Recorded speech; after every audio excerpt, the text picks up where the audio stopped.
Personne ne connaît le Fils si ce n'est le Père. Matthieu 11, 27.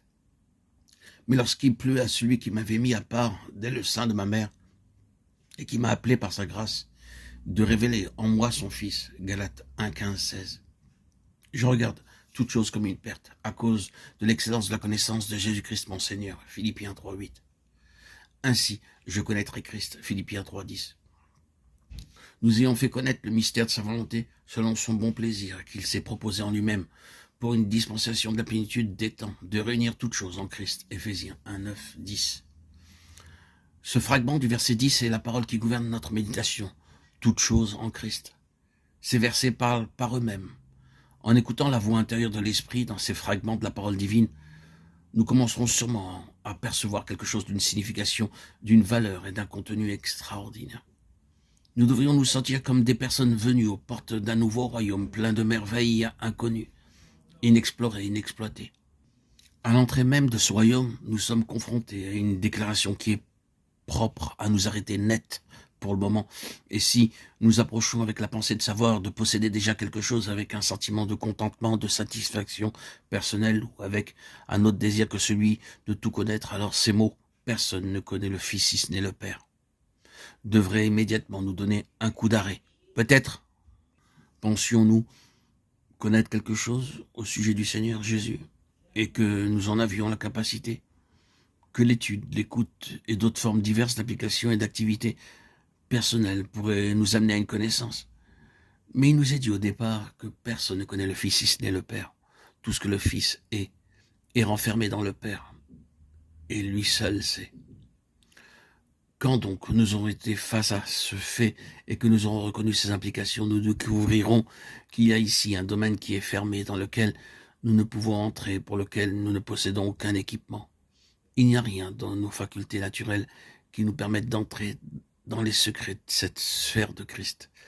La découverte de ce fait quelque peu renversant de l'incapacité totale de l'homme à connaître par ses facultés naturelles est suivi d'un autre fait auquel nous sommes confrontés par cette déclaration. Lorsqu'il plut à Dieu de révéler en moi son Fils, tandis que Dieu a renfermé tout cela en lui-même comme étant sa possession et que lui seul a la connaissance du Fils. Néanmoins, il y a dans son cœur le désir de nous donner cette révélation. Étant donné la vérité que nous sommes absolument dépendants d'une révélation venant de Dieu et qu'à cet égard, toute faculté, toute facilité humaine se trouve écartée et qu'une telle révélation ne peut être reçue par un développement divin s'opérant à l'intérieur de nous-mêmes.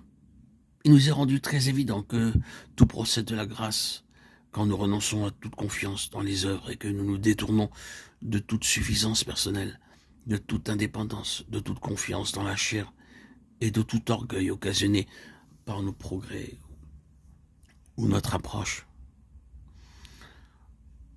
Lorsque nous lisons ces passages de Matthieu 11, 27, 1, 15, 16, Philippiens 3, 8, Philippiens 3, 10, Éphésiens 1, 9, 10, à la lumière de ce qu'était Paul lorsqu'il était connu comme Saül de Tarse, avant que le Seigneur l'ait rencontré, et après que, comme Paul, l'apôtre, et vous y trouverez quelque chose de plus de leur force. Saül de Tarse aurait pu s'appeler un maître en Israël, comme l'un de ceux qui sont instruits dans les Écritures, étant doté d'une certaine force d'assurance, de confiance et de suffisance personnelle quant à sa compréhension et sa connaissance des oracles de Dieu.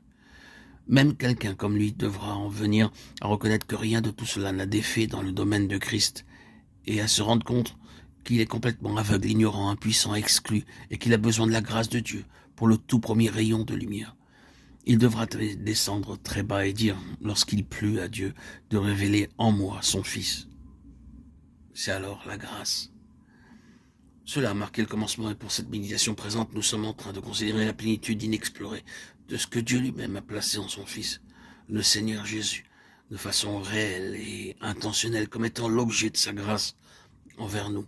Sa grâce l'a conduit à chercher à nous amener par révélation dans toute cette connaissance qu'il possède lui-même comme une connaissance personnelle et secrète de cette plénitude en son Fils, le Seigneur Jésus. Toutes choses en Christ.